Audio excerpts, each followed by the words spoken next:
We call this the Centennial Leadership Summit. Well, this is the pinnacle of the summit. We've arrived to the pinnacle of the summit. This is the icing on the birthday cake.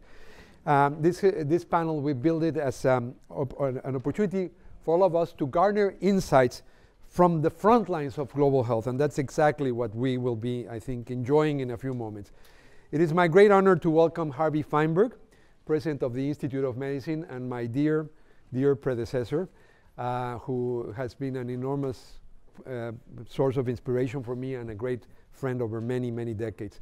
Harvey, who is very well known to many of you, will be the moderator for our panel, which includes 5 ministerial level leaders from around the world, and they're all associated with the school. You have their bios in your program book, so I'm not going to take our precious time to introduce them in any length. I'll just quickly mention their names and current situation. Of course, Dr. Gro Harlem Brundtland is the former Prime Minister of Norway and former Director General of the WHO. She's an alumna of our school, and she's currently the Deputy Chair of the Elders, which is an independent group of leaders founded by Nelson Mandela. Soraya Dalil is the Minister of Public Health of Afghanistan, and she is a 2005 graduate of our school. Howard Koh is the United States Assistant Secretary for Health at the US Department of Health and Human Services, and of course he was the Harvey Feinberg Professor of Public Health Practice. So we have the first occupant of that chair, and you have the moderator after whom the chair was established in the same panel. Kelechi Ohiri is the Senior Advisor for the Federal Ministry of Health in Nigeria. He received 2 degrees in 2002 and 3 from our school. And Pradit Sintabaranog is the Minister of Public Health of Thailand, and he got his MPH in 1989. Yesterday I said that I think of our school as the bow and our faculty as students as the arrows that are propelled by the force of knowledge to make a huge difference around the world. Here you have distinguished alumni, a distinguished former faculty member, a former dean.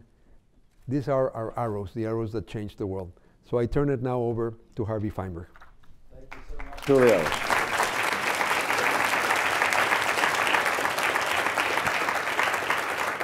Good afternoon and welcome everyone, and particularly I want to extend my greetings and appreciation to all of our panelists for joining us this afternoon. We have an opportunity to talk together about leadership in public health and the challenges in public health with a group that literally span 4 decades of graduation and connection to the Harvard School of Public Health. It's quite an amazing array. And I must say, it is for me personally a thrill to be back in this room with this group on this occasion. Thank you so much, Julio, for the invitation. Last night, Julio Frank described for us his own experience as a 16-year-old secondary school student, taking a summer program, visiting Chiapas in the south of Mexico, visiting an anthropology program, and finding there a grandmother bloodied from her travels and her sick grandchild, and thinking then at that moment, I want not to study these people, I want to serve these people. That was a moment of expectation, of recognition, revelation, a moment that shaped one life in a way that we have all witnessed and come to appreciate. And I wondered, with our panelists, if in your experience, coming to the choices that brought you to public health and to leadership in public health, was there this kind of momentary excitement and recognition, or was it more of a process that had many streams entering into your river of decision making? So tell me, Minister Dalil, what was your experience? Thank you very much. Good afternoon, distinguished speakers, ladies and gentlemen. Thank you to Harvard University, to Harvard School of Public Health. I graduated in 2005, and this is my first time coming back after 8 years, and I am very thankful to this opportunity. When I was in medical school in Afghanistan, and it was late 1980s, beginning of 1990s, I wanted to become a general surgeon. And that's how I studied medical school. So half of the medical school, half of my time in medical school, I spent with a vision and dream that I will be a general surgeon. After graduation, I started my career as a resident physician in general surgery in Kabul, in my country. But later on, fighting started in Kabul, and we were forced to leave the city and went to the north of Afghanistan. And it was winter, and I witnessed a situation where somebody came to me and said, my child has measles. And he described to me that there's a graveyard of children, of hundreds of children who were killed from measles in few weeks' time.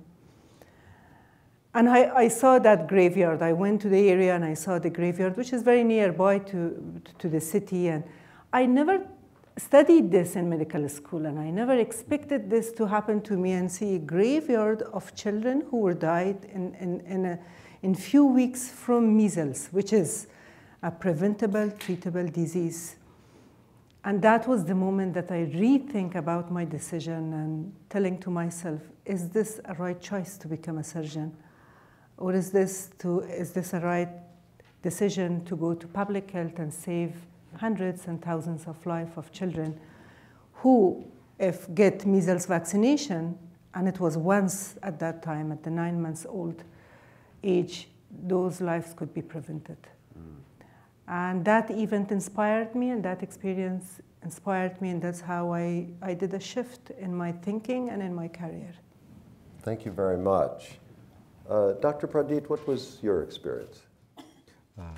My experience is quite unique because I was in business before I came to this position. I left the Ministry of Public Health 20 years ago. I went to do my own family business, and I was doing quite well at the time. And at the time, the Prime Minister asked me to help her as the advisor because she wanted to use the business model to improve the efficiency of the system. So I helped her for a year, and even she didn't mention to me directly, but we avoid to talk about this because for me, I have to admit that I already in my safety net, my comfort zone. I don't want to leave from my place. And especially the political in Thailand, you know that once you come to join the politics, even right now it's not come to the good position right now. So we try avoid not to talk about this until the last minute that she decided to make a cabinet reshuffle. She called me and she said she wanted to talk to me something in her office. And when I went to see her, and she said she wanted me to take this position. And I said, why? And she said I help her a lot and create a lot of problems because I give her so many advice how to improve the system. So I have to take responsibility. So, and she said that if I will miss the chance that I would have the opportunity to help the people in the country. So in the short notice, I have to say yes. That's my experiences. You were boxed into a corner. Yeah. Guru, what about your thoughts? When you had such an extraordinary career, both in public life in general as well as for public health, how was it that you got drawn into this arena in the first place? Was it a single moment, or was there some sequence in your own experience? Now, I have to admit that my father was a doctor. I admired him, but that was still not the major answer to your question. But I think it belongs to a fair answer. But he was also a politician, my father. So in my childhood, I had on my mind, how can I prepare to contribute to changing society to be more fair, more just, to promote human rights for women and men. I had the question of equality between girls and boys also strongly on my mind. Then it was very difficult for me as I had to decide whether to enter medical school. Because I thought, I don't want to be any kind of doctor. I knew I wanted to focus on society. Mm. But of course, so I was thinking law, economics, and the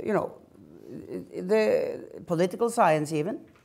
But as I ended with my original thought of becoming a doctor, I knew from the beginning it was not being a surgeon, it was being somebody working in public health.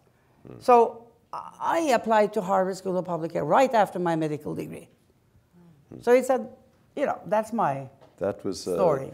Thinking about this, this tension, but you saw public health as a vehicle to combine and express all of these desires you had to serve in the social sense. Absolutely. Very interesting. Tell me, Dr. Ohiri, what about your story? How did you get drawn into this field? I think mine was more of a process. Being a physician growing up in Nigeria, I think stories are rife with issues that are wrong with the healthcare system. But there was a pivotal moment in medical school where I had to attend to a woman whose neonate, whose child was newborn, was severely jaundiced, and counseled her.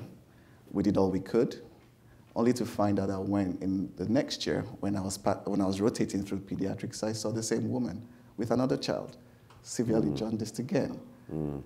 And of course, that forced me to begin to question, and I realized that it wasn't just enough to be the clinician in the consulting room.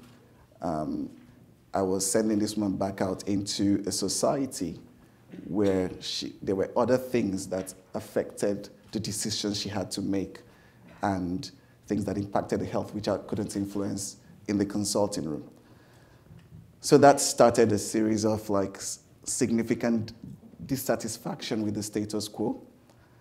And that led me to start asking questions. So I apologized to all my professors while I was here because I asked a lot of questions. And then I came to a realization where I think the next phase was where I began to articulate what I wanted to do in my career. I knew I felt very strongly about, impacting lives on a large scale, but it wasn't really clear to me how I was going to do that being a cardiologist. Mm. And I think it was here at the School of Public Health I actually fully articulated that I wanted my life and my career, quoting Albert Schweitzer, to be my arguments. I knew I wanted to delve into this. And then decided to also create my own narrative around how I wanted my career to evolve. So that was what led me to actually going into a career in public health. It was more of a journey of discovery of what I wanted to do, the kind of impact I wanted to make, and the kind of professional I wanted to become. Wonderful. Howard, like Minister Dalil, you had a lot of clinical training, but yet you somehow got drawn into public health also. How did it happen in your case? Well, first of all, I'm so grateful to be here back at this school, which had such a big impact on my life, and it's so wonderful to see so many wonderful friends. And in settings like this, I feel especially grateful for my own journey in public health, which started really late. And like my colleagues here, I started my career as a clinician, physician, and took care of patients for over 30 years. But as every provider here knows, you try your best to care for patients and ease suffering and cure patients of their conditions. But too many times you run up against situations where you can't make a difference, where your interventions are too late. Even though you're the best intentioned and most informed provider, you want to make more of a difference. When your patients suffer and die, that can be tragic, but when they suffer and die, preventable deaths, that starts to haunt you.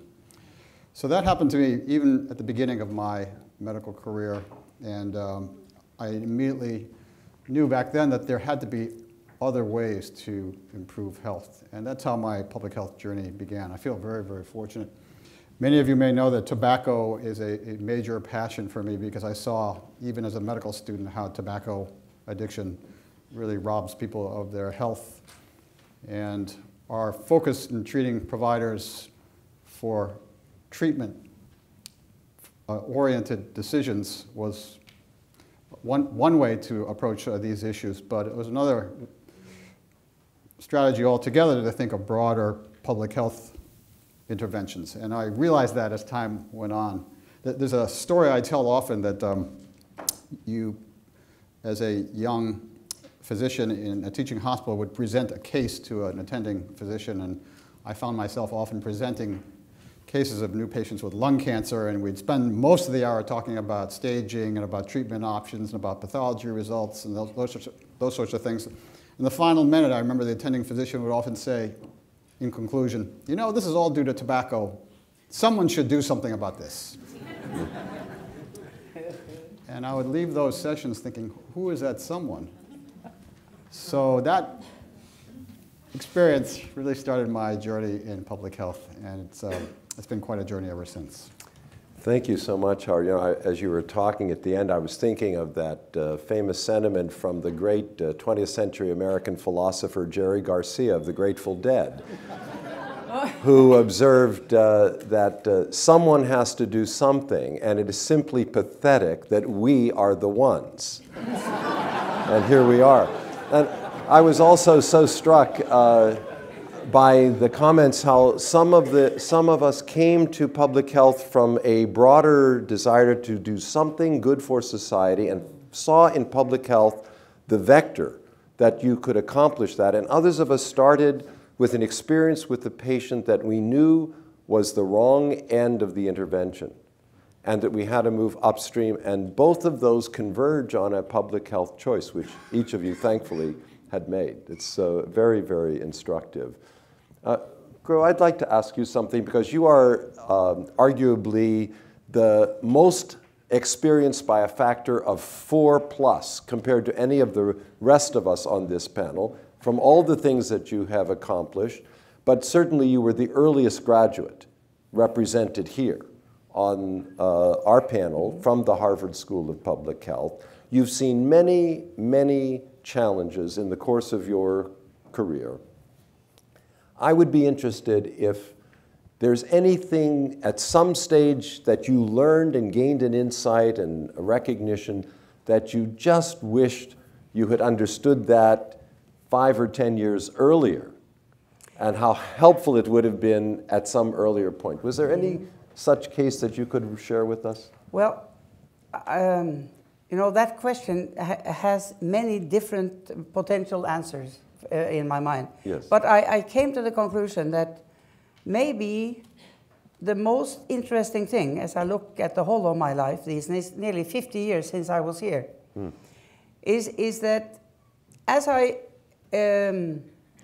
entered WHO in 1998, only then did I fully realize the importance of the world and public health experts, politicians, understanding how the private and the public sector have to work together and how we have to build partnerships and alliances across the private and public sector.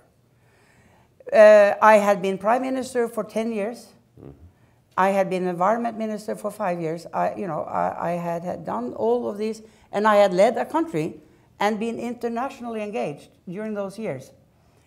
But it really got to me in WHO, and one of the reasons was that I learned in WHO that many of the public health experts who were working there had this limited thinking in their minds that it's dangerous to work with the private sector. So as we discussed, how do we reduce the price of medicines against AIDS? Yes. Or how do we deal with diet and nutrition? With the tobacco companies, we knew there's nothing cooperation with tobacco industry. It's just a deadly thing. So that was one issue. But when you deal with nutrition, diets, and changing lifestyles and improving, preventable issues in those important key areas, how do you make change quickly without involving the private sector? I came from a history as a social democrat to know fundamentally the key role of the state. And I was shocked at many countries where the state was too weak, like here, for instance.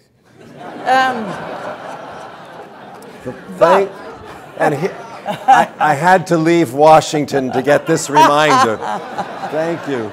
No, so then just to get back to it, as a social democrat in WHO, I had to use my leadership years, my prime minister experience, to convince these intelligent, educated public health experts why we had to open up to work with the private sector. They came up with flags saying this is dangerous, conflict of interest, these companies are only bad. And I knew, how are we going to change the diets without moving into putting efforts to convince these companies and to indirectly shame them if they are not, moving up. So, I would have liked to have known that 20 years earlier, fully. Yeah. It's a wonderful sentiment. I have to tell you from my own experience as advisor more recently to the World Health Organization, it's still an important lesson to be learned, even today. How about others? Was there something that you came to realize at a certain stage of your career that you wished you had understood a little earlier, how valuable it might have been had you understood that sooner? Dr. Pradip, did you have such a case in your experience?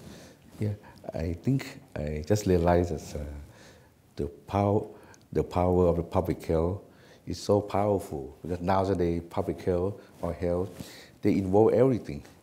Even we talk about FTA, health become an issue, human trafficking, migrant labor, health is related to everything.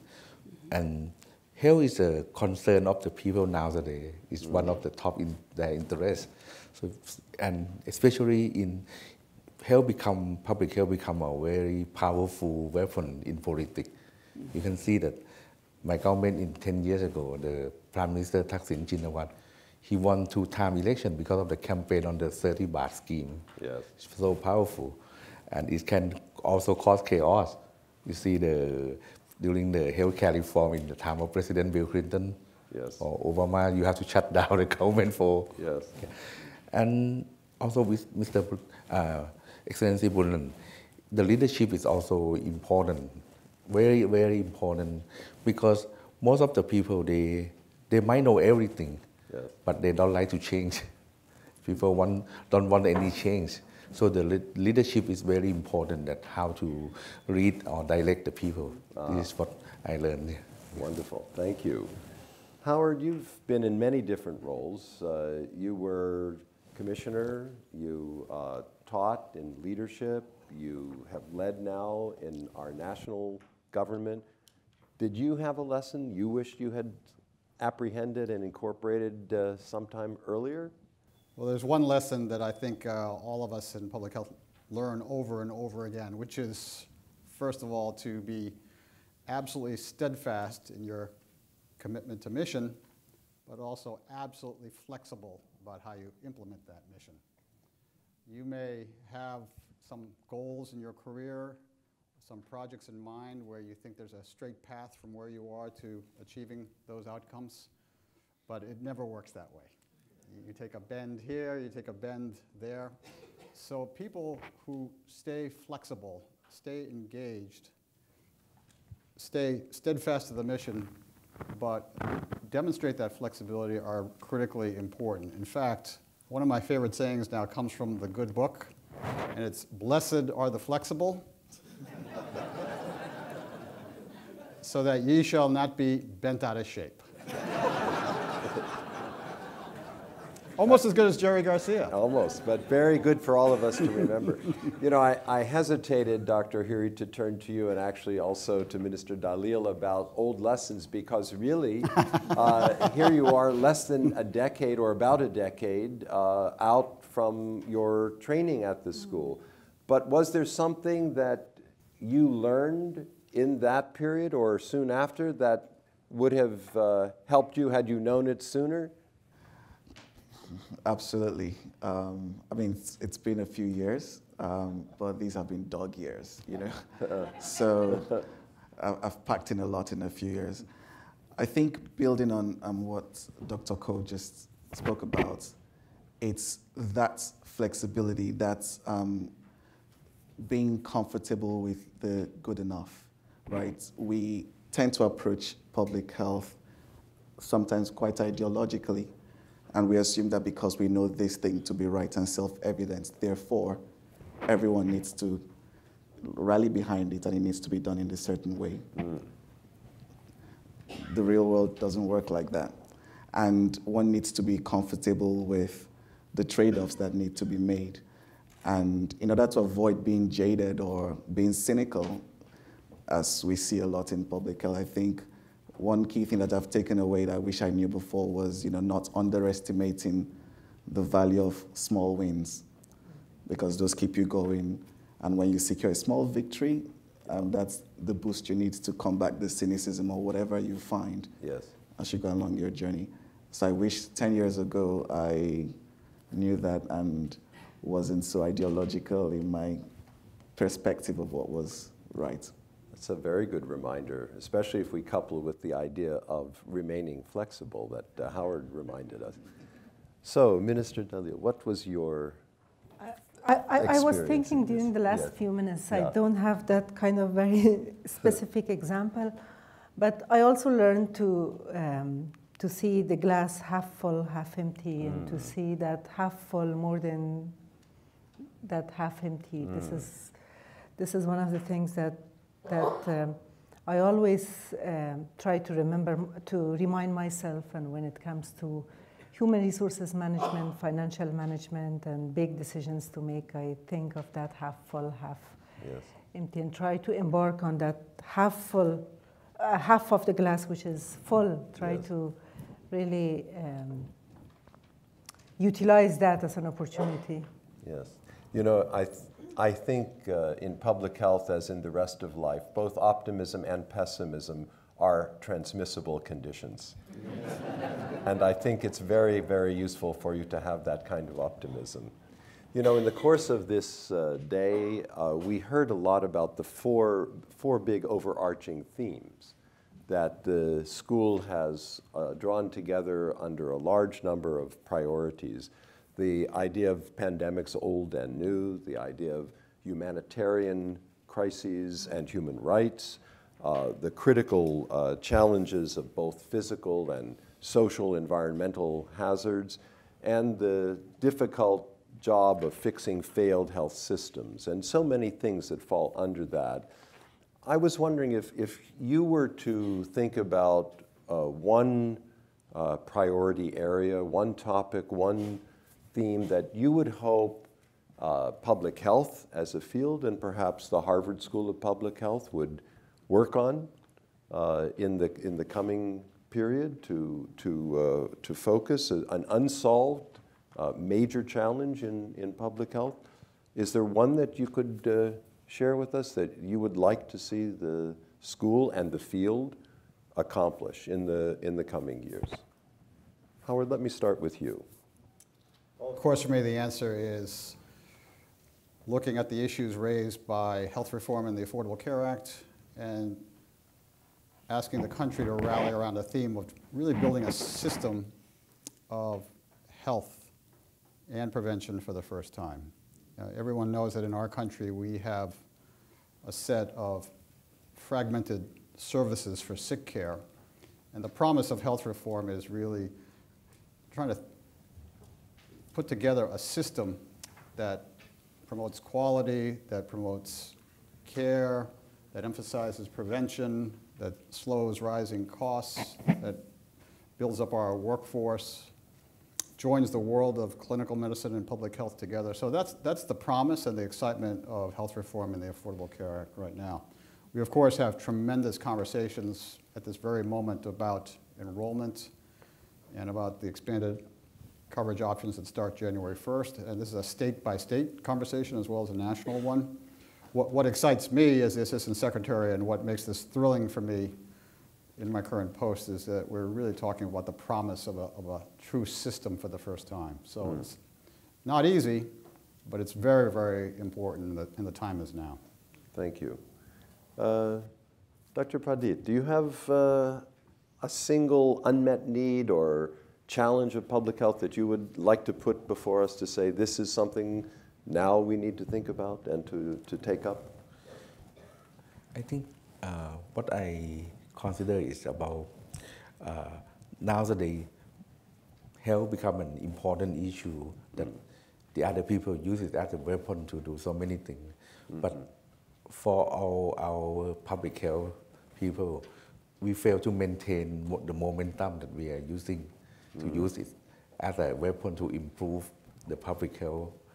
This is what I think is an unmet opportunity. We always be impressed by the people that we are like a problem maker. We always bring the problem to tell the public that this is the problem. We fail to, or the opportunity to tell them that public health is very useful and can be a supportive thing to so many issues in the world nowadays. So to position public health more prominently as a general field, you think is really the big challenge? Yes, because in the past or even nowadays, when people look at the public, they look at the program that spend the money. Yes. Only spend the money cannot be supportive. We always say that it's an investment in public health. It's a long-term investment. Yes. But in terms of economics, we say that it's an investment that no dividend up until now. We have to prove that. Yes. Very, very helpful.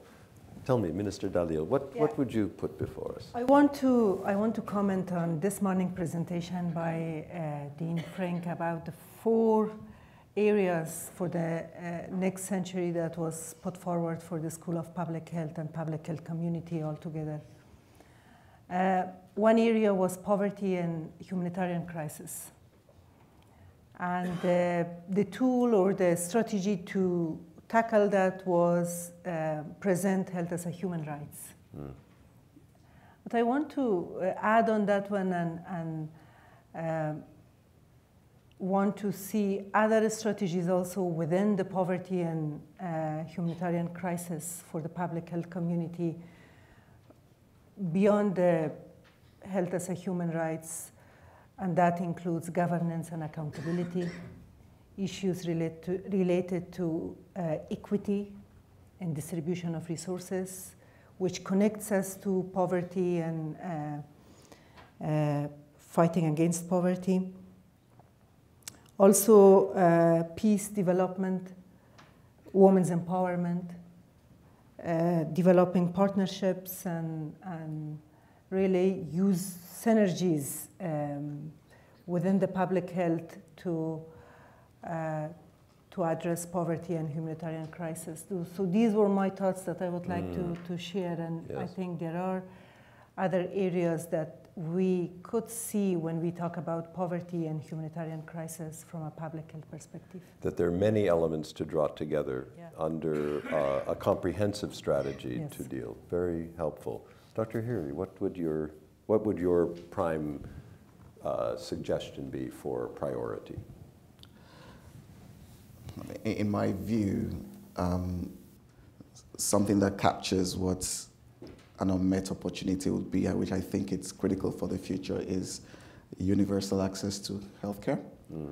I know in 2005, a lot of countries signed up to that, but I think in recent times, it's received increased boosts. And I know the WHO World Health Reports talked about research for universal access. And the reason I picked this, because there's so many things that Dr. Frank mentioned today, which are really important. I mean, coming from Africa, the pandemics like HIV/AIDS are there, with Africa accounting for 70% of the burden. But there are 3 things. One is the fact that the issue of universal access It's the intersection of, evidence, moral responsibility, the notion of health as a human right, shared solidarity and shared prosperity. It addresses issues that pertain to equity as well. Yes. So when you look at it from both the demand side and the supply side, what does it mean? It means ensuring as a basic fundamental human right that everyone has access to basic health services. The second thing is it also moves us beyond debates we've had in the past, largely relevant debates about vertical, horizontal, parallel financing, budget support, public versus private sector, etc., because the patient and the person is at the center of this movement. It's about that person having access to care. And finally, it's also because it enables us focus on outcomes. So it's no longer being driven by inputs or whatever political or public health ideology we have, but it's about, are people getting better? Are we delivering services to people? Are we protecting them from any catastrophic, costs associated with healthcare? So for these three reasons, my hope will be that we will take the issue of universal access to care seriously and make it a movement, because in doing so, we actually will solve a lot of the other public health problems over time. Universal access to care needed as little and late as possible, with other dimensions of public health working. And I couldn't help but think, as Dean Frank reminds us always, that global and local are not opposites. The one incorporates the other, juxtaposing your comment on universal health access and Howard Koh's discussion about the state of the US progress on its Affordable Care Act. But now, Dr. Brundtland, your thoughts at this stage. What would you put forward as a priority? When I saw that question, I started thinking globally, global health, yes, global challenges, sustainable development, climate. And then as I look at all of those, I then focus on women, because we still have, within all of these areas, the great concern that there is still considerable, large discrimination against women in this world. And it affects global health, it affects sustainable development, climate, everything.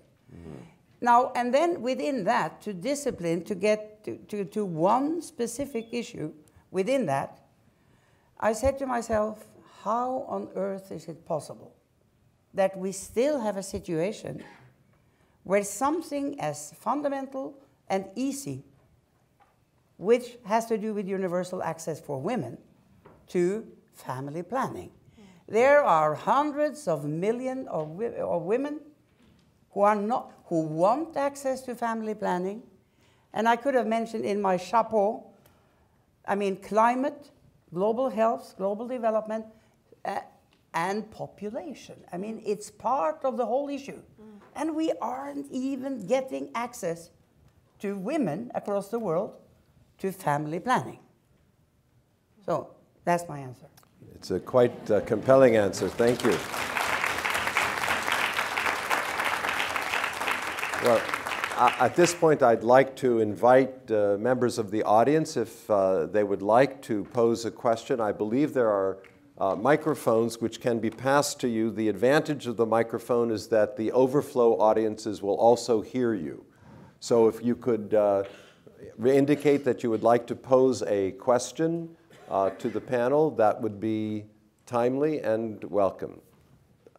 Albina, let's bring a mic down, if we could, to the second row. I know this will work for the room, but not for the, you can use that, but if we could bring a mic, that would, I think, help those in the overflow area. Is it open? Yeah. Well, I had a question for Minister Brundtland. I was very interested to hear you talk about the elders. And I was wondering what that group does exactly, and if you are doing things for global public health, if you're doing initiatives or advising or whatever. Nelson Mandela called us together in 2007, asking us as independent, ethically based leaders that he respected to go together to promote peace and human rights. So it's a broad calling to 11 people who were called together to try to follow, the request from somebody we had as a hero, all of us. But I can surprise you. I came from Myanmar 2 weeks ago. It was our first visit.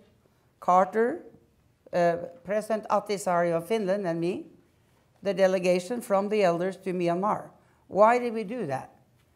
Because we see a country that is potentially going to succeed to move to democracy.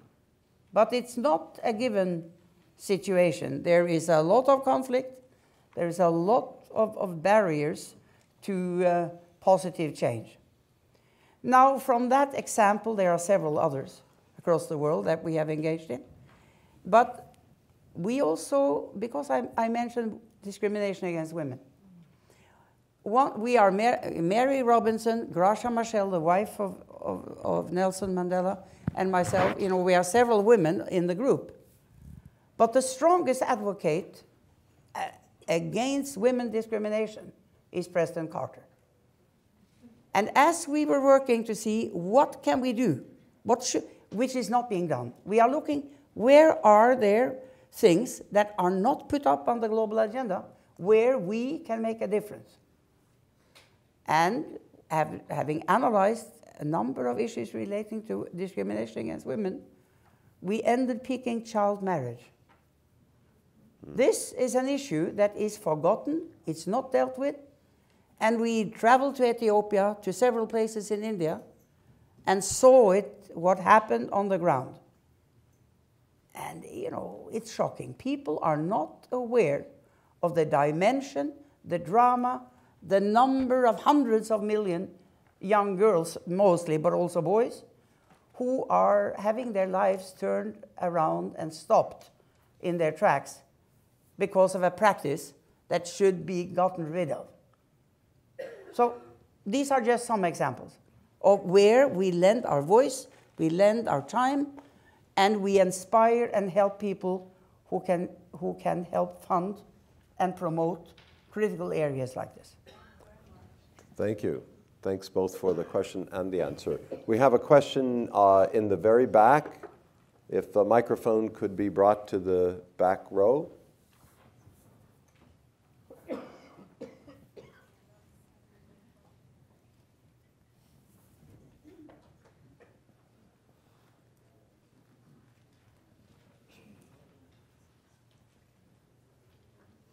Thank you very much.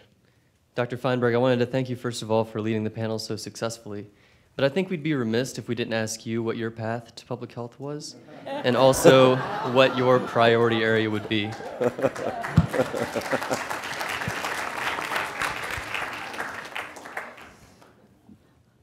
For me, there's a rule in a classroom that you should never ask a question for which you do not know the answer.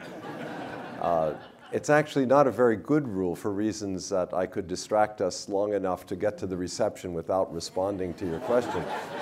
But I will respond to your question. In my own case, I think of many different events and experiences, but the main eye-opener for me came when I was in the summer after my first year of college, of undergraduate work. And I had two jobs that summer. One was a volunteer job, and that was in the Head Start program. For those of you who are not familiar, Head Start is a long-standing program designed to help 3 to 5-year-olds get prepared for school. And that, which will date me, was the very first year of the program. So I've always been kind of interested in new things, so I volunteered to help in that. The other job was selling great books door to door. The one experience, as I'll explain, got me interested in public health. The other turned out to be one of the best preparations for being a dean that I could imagine. But what happened on the first day of our volunteer and Head Start is I came to the center, which was just about a mile or two from where I lived. I grew up in Pittsburgh, Pennsylvania. And there we had the children assembled, and we had a box of crackers and milk that was set out as the opening snack before the day would begin. And what happened is that the children who came in just devoured that milk and crackers in fractions of a second, it seemed to me.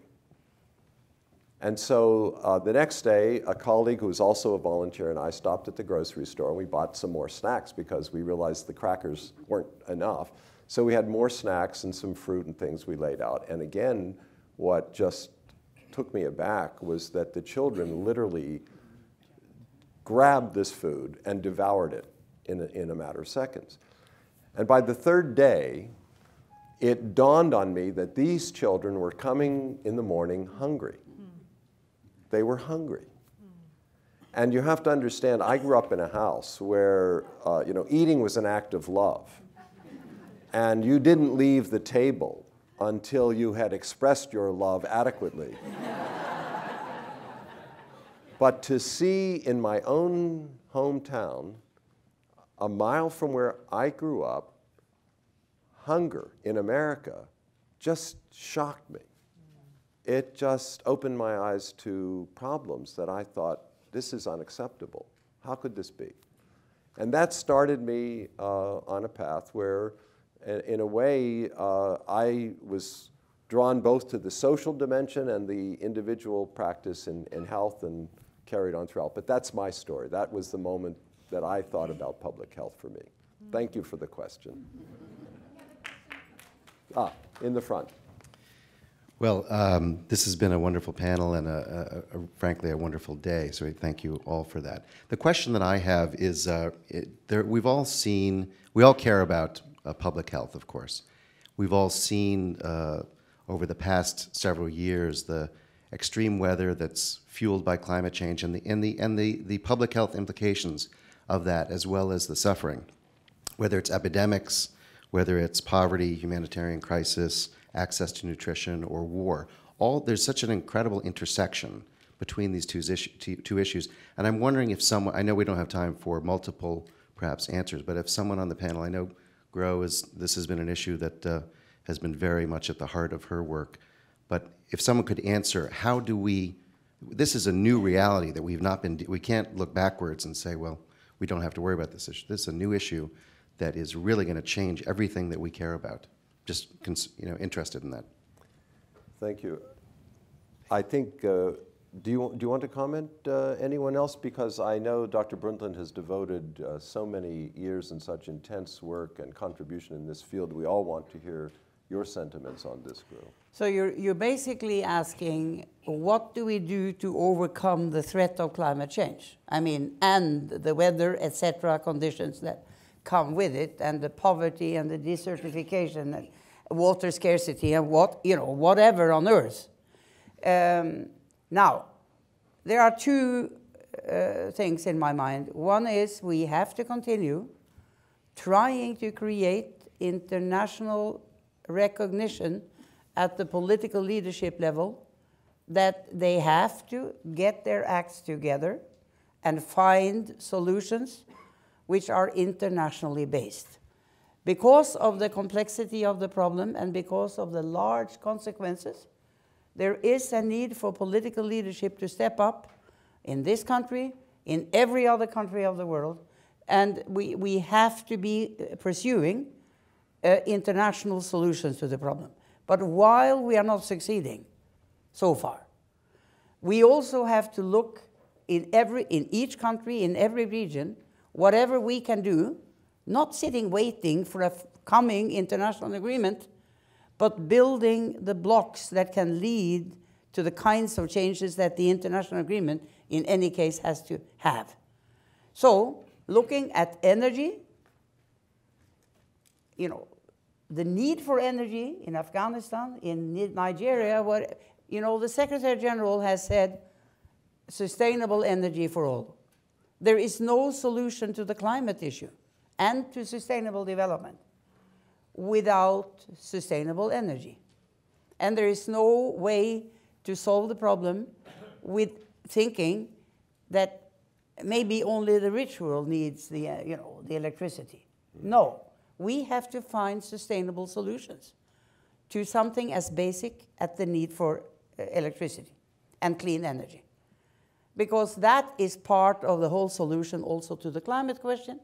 It improves the life of families, women, children, who can be reading their lessons at night, and all the health clinics that are in the darkness at night because they don't have electricity. So, you know, it's all linked in a global challenge where climate, women, health, women not burning flames with coal or other terrible types of substances, burning wood and getting sick, you know. I mean, this is linked. But I think there is a growing awareness, and partly because the climate discussion is not only now about the science and about the global agreement, but it's about all the building blocks to a solution. It is how important it is for the future of the world, but for the future of every village, every local community, where you have to find the sustainable solutions to the key questions: energy, water, food. And women are key, as you can see, in all of them. Mm. Thank you so much. Do you want to add a word? I can add to that. Please. Many of you may know that the President in June unveiled a United States Climate Action Plan that involved intense planning through all the agencies of federal government: Health and Human Services, Interior, Energy, the Environmental Protection Agency, and so many others. And the themes were really what Dr. Brundtland was summarizing. There's an emphasis on global cooperation and global strategies, obviously a big emphasis on mitigation and prevention, and then also resilience and preparedness. So that's one example of the social determinants approach to health that is ongoing right now in our country and indeed around the world. We often point out that health is too important to be left just to the health experts. You need colleagues from other sectors of society, the private sector, business, education. The climate change example is one great example, I believe, of the broad social determinants approach. Thank you. You know, thinking of the scale of solutions needed from the local to the global, I was reminded at the 30th anniversary celebration of the Takemi Fellowship here at the school just a week ago. One of the former fellows in India had created a company that produces solar-powered lighting sources for use in families anywhere in the world, where one day we'll keep a light burning for 12 hours. And it was exciting in part because the cost that he's able to make these available is literally $2. And so for that, you can have light for the year, every night, for study and for every other purpose. It was quite exciting. And another example of one of Dean Frank's arrows reaching out in the world. Questions? Others? Yes. Sorry? I'm sorry? One last question. One last question. All right. Now, with the shift from infectious disease to chronic disease, and regarding health system strengthening, how are your countries addressing surgical delivery systems? Which delivery systems? Surgical delivery systems. Okay. So the question is, how are your countries addressing surgical delivery systems? You mean strengthening. Are you talking about birth delivery or just delivering surgical services? Both. Surgical services. Surgical services. Surgical, OBGYN. But, and others as well. Yeah, how are they strengthening those healthcare delivery systems, specifically in the context of surgery? Of surgery, okay. So from the vantage point of providing surgery, I would think, Minister Dalil, you might be in a particularly strong position to help us to start, given your own background and training. Do you want to comment in Afghanistan today? In Afghanistan, of course, expansion of surgery, especially on emergency obstetric care to women, is a big issue.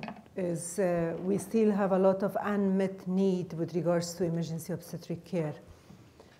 Hemorrhage and postpartum hemorrhage is the largest cause of death among women in Afghanistan, and that kills women in few hours in a very limited, on an average in 2 hours.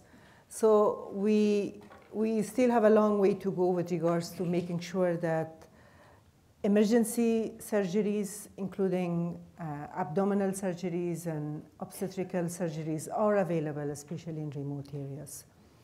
So for us, we have still a lot of unmet need for that one.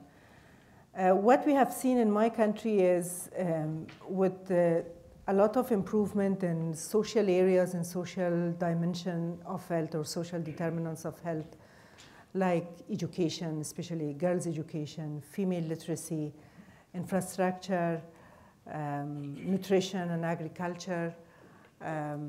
We have, and also investment in health area. We have seen an increase in life expectancy over the last 10 to 15 years. And with that comes, in our health system, non-communicable diseases. So it's more important now to address non-communicable diseases, which includes cardiovascular, diabetic, and cancer.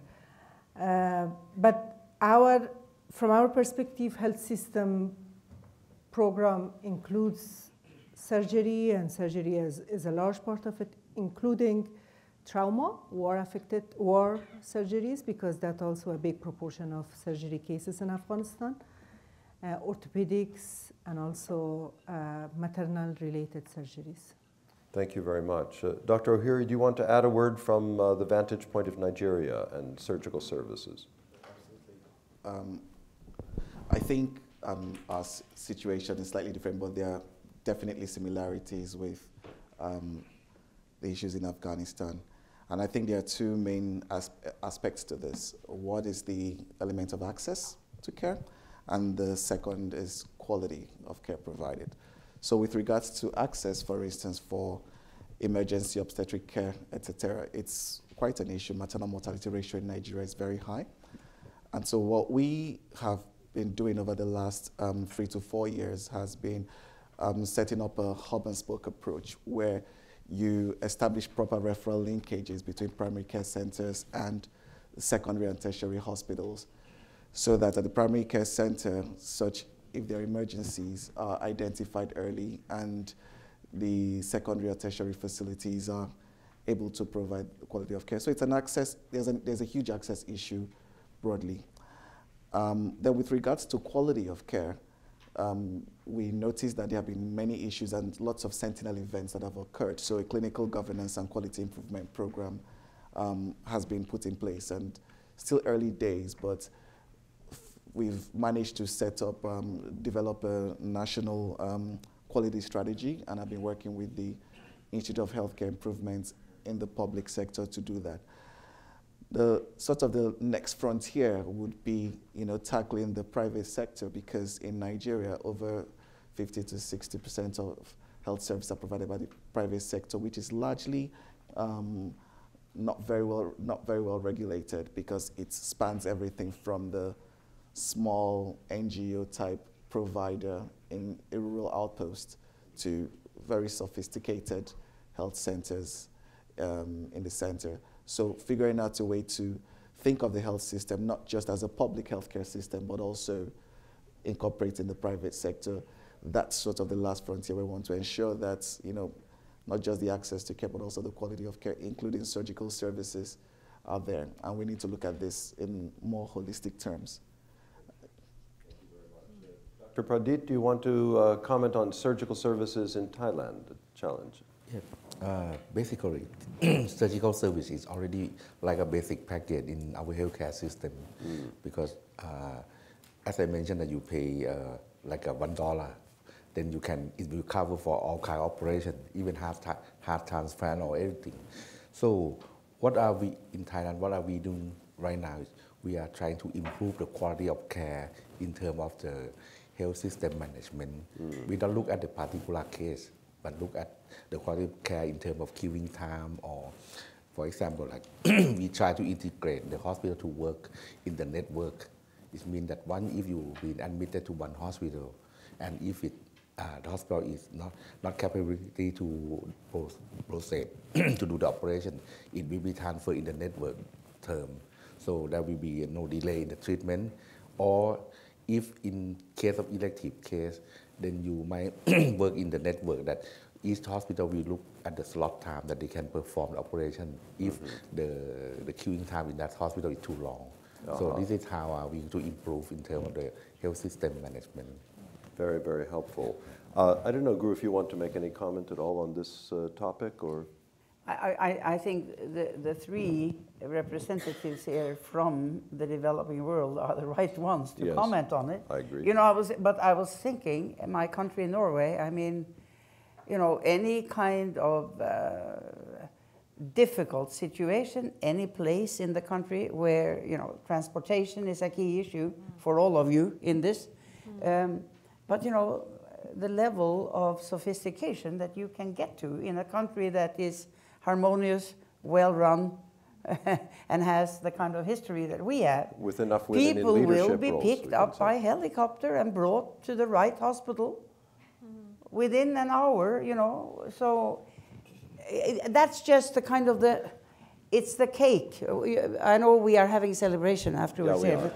So I'm kind of thinking, you know, think of all the levels from the challenges in so many different types of cultures and countries, even in today's world. Absolutely. And well, it just reminds us of the great gaps and the inequities that are still around as a global health challenge. Excellent, thank you. And Howard, any final word you want to offer?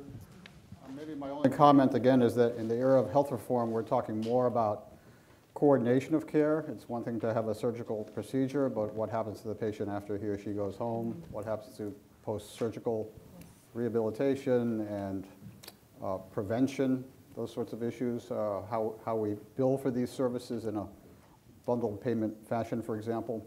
So that might be one way or one example of how we're talking about better care coordination in the future for our country. Great, thank you so much. You know, I can't help but think, given the pace of progress in the field and the accelerated contributions at the Harvard School of Public Health, that it'll probably about the year 2030 when we gather for the 150th anniversary of the founding of the school. But nevertheless, we can all agree, I think, that the panelists here represented of graduate and faculty at the school represent exactly the kind of forceful arrows of creative solutions for public health that Julio's metaphor of the school as the bow certainly represents. So please join me in thanking all of our panelists. Bravo.